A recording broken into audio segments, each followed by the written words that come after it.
friends, in my last video I had talked about price elasticity of demand and its various variants, right? Price elasticity of demand can be elastic, it can be inelastic, it can be perfectly inelastic, it can be perfectly elastic, it can be unit elastic, right? In this video I'll just talk about the determinants of price elasticity of demand. Now these are really important, right? So I'll start with the first one. That's basically your availability of substitutes, right? That's one of the very important factors that affect your price elasticity of demand. All right. Okay. So the number and closeness of substitutes. So the greater the substitutes are available, so the greater the availability of substitutes, what do you think? What will be the price elasticity of demand, right? The higher the price elasticity of demand is. So I'll denote my price elasticity of demand as PED from now on, all right? So the more the substitutes are available in the market, the higher the price elasticity of demand is for that particular product. To give you an example, let's say if we talk about toothpaste, right? A lot of different toothpaste are available in the market, right? So if the price of one type of toothpaste or one toothpaste increases, right, since there are a lot of substitutes available, people will go to other brands of toothpaste or other substitutes, right, rather than buying the toothpaste, this particular toothpaste, right? So the greater the availability, so the more the number of substitutes available in the market for a particular product, the higher is the price elasticity of demand. So if the price of this particular toothpaste increases, then the quantity demanded for this particular toothpaste decreases by a lot. So if I were to explain you this in exactly price elasticity of demand terms, then it's like if there's a given a percentage increase in your price of this toothpaste, then the quantity demanded for this toothpaste decreases by more than the increase in the price. All right, so it decreases substantially, that is more than what there has been an increase in the price of this toothpaste. Got it? So the higher the availability of substitutes, the higher the price elasticity of demand is.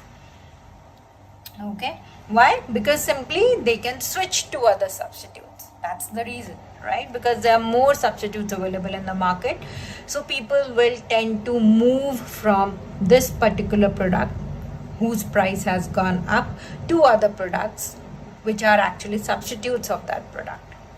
Okay, all right. However, there is something in this. So however, the number and closeness of substitutes are reduced by firms by increasing the opportunity cost of switching to rival brands. All right, now this particularly means that, okay, how can firms basically reduce this switching plan of consumers or customers, right? So one of the ways that's done is by increasing the opportunity cost of switching to its rival brands. Now this is not possible in each and every commodity, but yes, in, like, let's say the example I have written is mobile cell phone subscribers, right? So the subscribers are bound by lengthy contracts, right? That makes switching between rival services less easy, so that's more difficult, right? Or this makes your price elasticity of demand less elastic in spite of having many substitutes available. So you have various mobile operators in the country, but you really cannot switch that quickly. Why? Because you are bound by the lengthy contracts or some other policy of the company. Correct? So like this, companies also come up with solutions to these kinds of solutions for this kind of switching, which is done due to availability of substitutes. All right. Okay, so the second factor affecting your price elasticity of demand is degree of necessity. Now, degree of necessity basically means that, there are some goods that are essential and there are some goods that are like luxury goods. You really don't need them. It's not a need, it's more of a want, right? but there are some goods that are needed actually by you. So let's say your food, your clothing, and maybe your basic grocery, all those things are essential goods. They are needed by you, right? You cannot do without them. Water, right? So the price elasticity of demand for those goods is inelastic, right? So those goods whose price the price elasticity of demand basically varies according to degree of necessity also. And there are some goods like luxury goods, like it could be your, let's say a sports car. I want a sports car, or maybe I want let's say a very high-tech TV, right? Or let's say I want a latest model of air conditioner, right? Or let's say I want a VR, right? So all these are your luxury goods. They're not your need, but your want. So these goods, they have price elastic. The price elasticity of demand is elastic for them, right? I'm not repeating again and again what's elastic and what's inelastic. I've explained the entire thing in my last video. So if you have any doubts, you can go back and review that video again and again, right? So degree of necessity also is a important determinant for price elasticity of demand. However, in this also, the degree of necessity depends upon, or it varies from person to person, right? So for me, let's say I'm not a very I'm not a rice eater, right? But rice is a staple food for many, right? But let's say not for me, or not for many other people, right? So for me, rice is a necessity, but for so it's the opposite. For me, the rice is not a necessity food, right? But for others it is. So if the price of rice increases, then maybe, for me, the price elasticity of demand is not inelastic, but elastic. So I will reduce the consumption of rice a lot, okay? But others for whom it's a necessity good, they will not. They will keep consuming rice, right? Or let's say I really like swimming, right? So I do need it's my hobby, it's my passion, so I do need swimming glasses, right? I do need swimming goggles, right? So irrespective of the fact whether the price will go up or down of swimming goggles, I will buy it. So it's like, so that's what I'm just trying to say, that you cannot categorize goods as necessity goods for the entire population and luxury goods for the entire population. It varies from person to person, right? So does the price elasticity of demand for that particular good from person to person. But yes, in any case, it's one of the important factors, right? All right. Now going to the third, it's your proportion of income spent on a commodity. Now this is also very crucial. If your income spent, if out of your total income, right, you are just spending, let's say your total income is 100 and you are $100, rupees, whatever, right? So out of that you are just spending, let's say, rupees 5 on a commodity, okay? Then even if the price of that commodity increases, it will not make much difference. You will keep buying that commodity because the proportion of your total income spent on this commodity is very less, right? So in that case, the price elasticity of demand is inelastic, correct?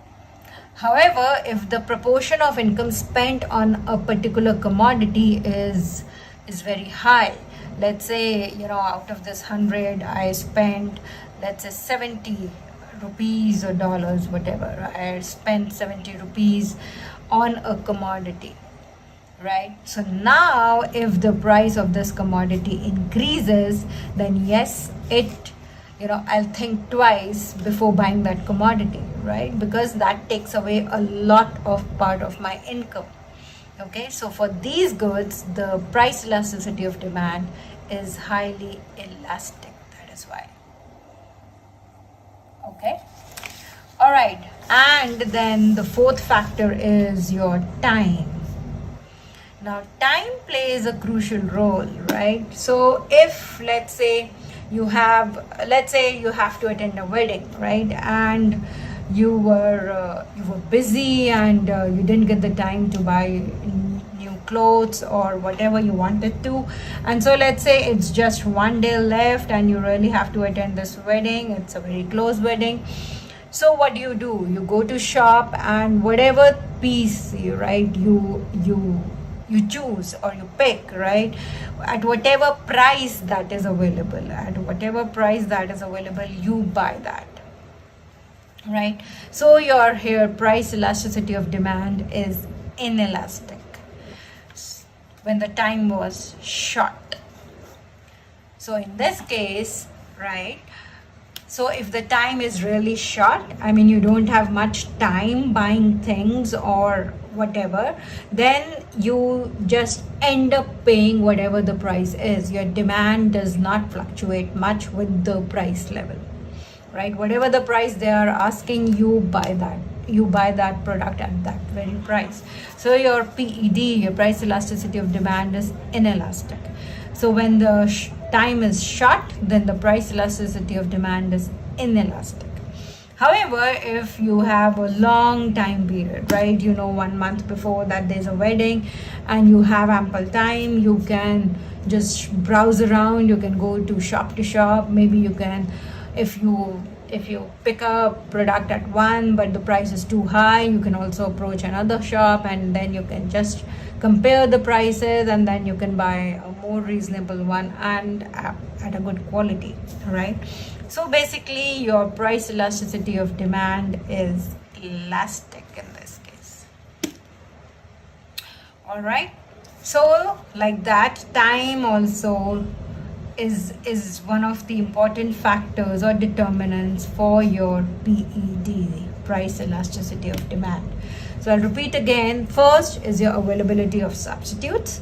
Second is your degree of necessity. Third is your proportion of income spent on a commodity. And fourth is your time. All right. Okay.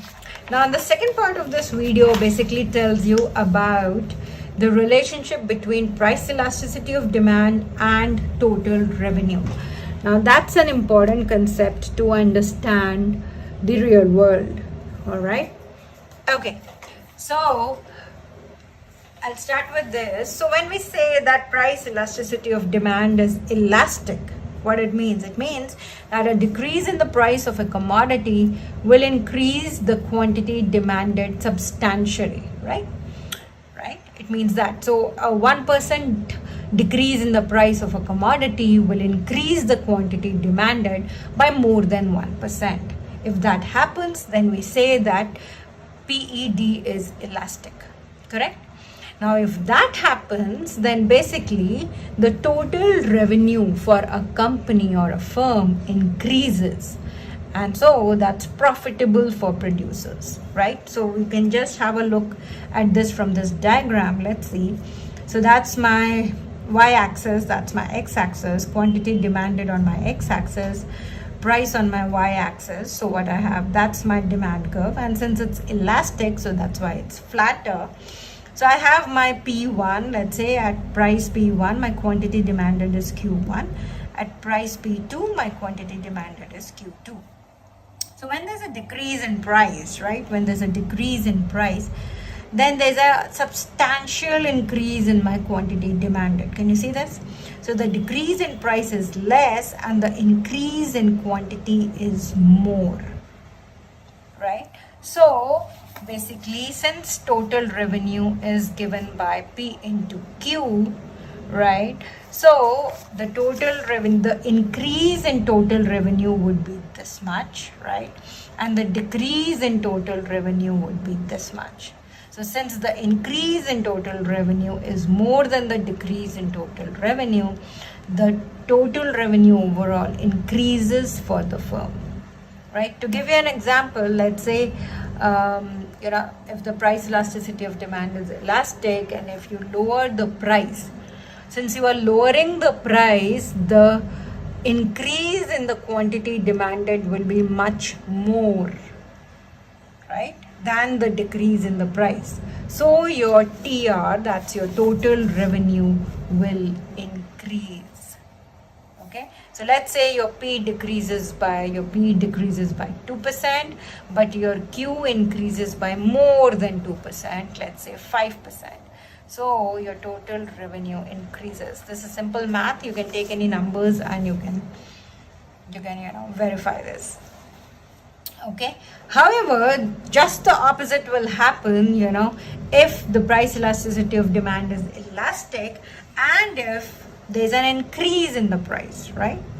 I hope you get this. So if there's an increase in the price, then the quantity demanded decreases by a lot more than the increase in the price, right? So your total revenue would fall, and so that will not be profitable. So if your price elasticity of demand is elastic for a product, then it's always beneficial for a producer to decrease the price of the product in order to earn more sales revenue or total revenue. Got it? Okay.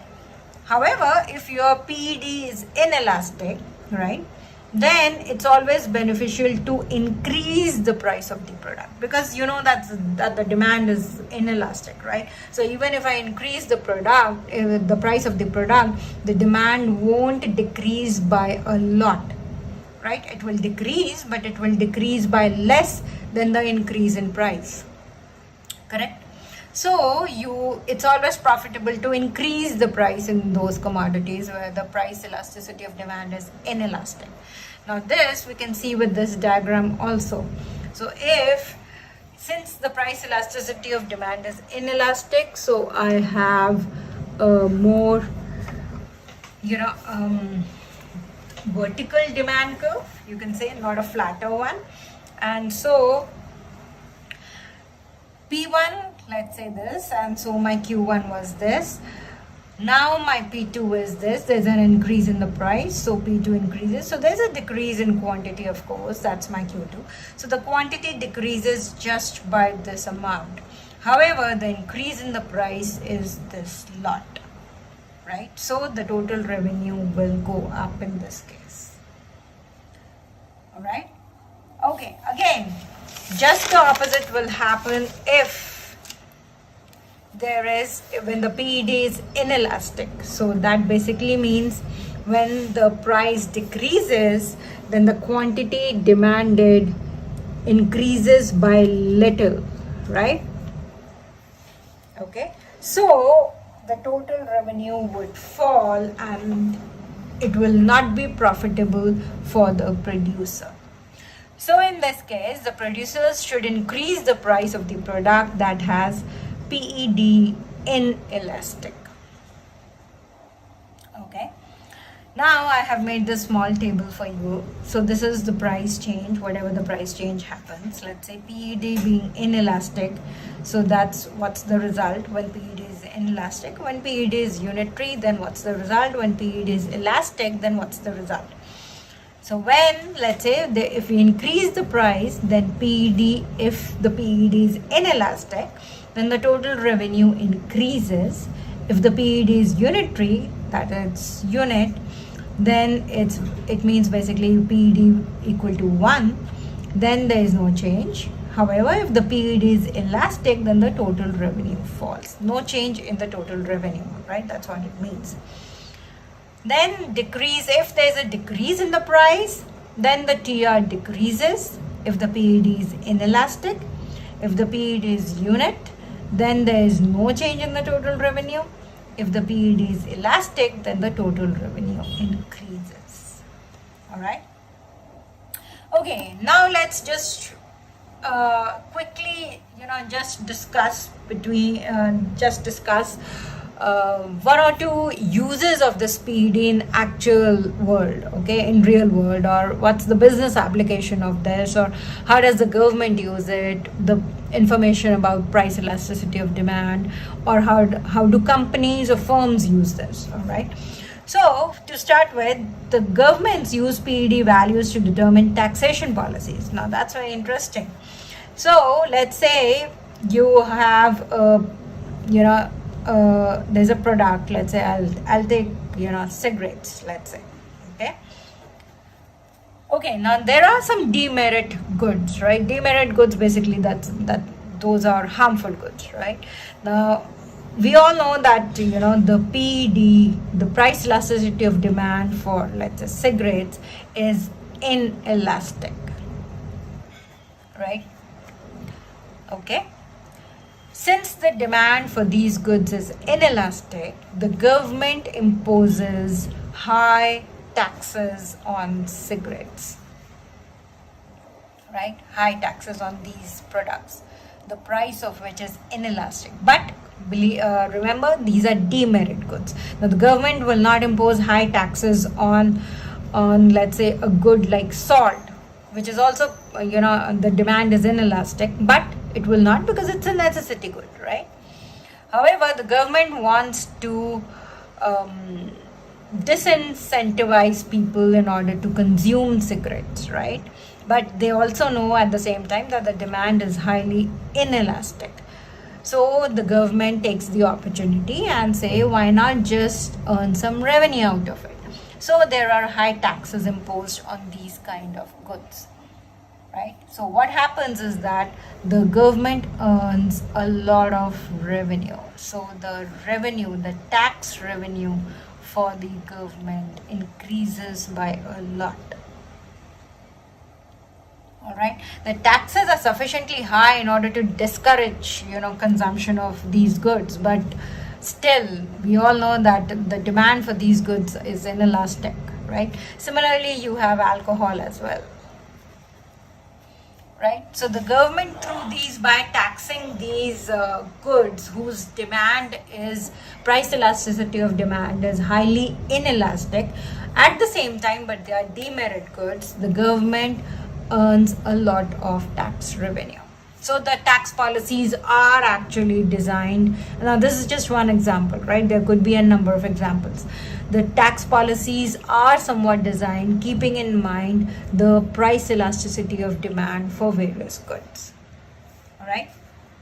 Now my second one would be like, firms with different price elasticity values for their products, they can charge different customers different prices for essentially the same product. So now this is a very visible example of, let's say, your theaters or your museums or your theme parks, right? So I mean, same product, whether it's a theme park, whether it's a museum, whether it's theater, cinema halls, but different categories of people are charged different prices. Higher prices for the adults, lower prices for students or coming in groups, or you have children and for elderly people, right, to earn more revenue. Okay. Or you talk about airline industry. So the airline industry also, it basically increases its price or decreases its price depending on the time of the year. Now the industry knows that during summer holidays and during Christmas holidays there is the hike in the demand for travel, right? So they just increase their prices, they surge their prices, right? Because due to inelastic price demand, correct? Because people will travel, they know that the price elasticity of demand is inelastic during that period, so they just increase their prices. All right. Or let's say if a company has increased its cost of production, now whether to pass that cost of production to the final price to the users, right? So let's say the company has increased its cost of production. Now to say that whether to pass this to the consumers for the final price of the good or not really depends upon the price elasticity of demand for that product that the company is manufacturing and selling, right? So if the price elasticity of demand is elastic, then it might not just pass the entire burden, it might just absorb a little bit and pass a little bit. Or it might just, if the elasticity is inelastic, elasticity of demand is inelastic, then it might just pass on the entire the entire increase in the cost of production to the consumers, because the firm knows that the demand would fall but will not fall as much as the increase in the price, right? So it's really interesting. This topic is really interesting, and it's a topic that you can well connect to the real world. Now, going forward, whenever you just look at the prices, whenever you just look at any industry, try to analyze this and try to just relate what I've just explained as a theory to you, right? From my side, I've given you as many examples as possible, but just try to connect it to the real world, all right? Okay. See you next time. Bye-bye.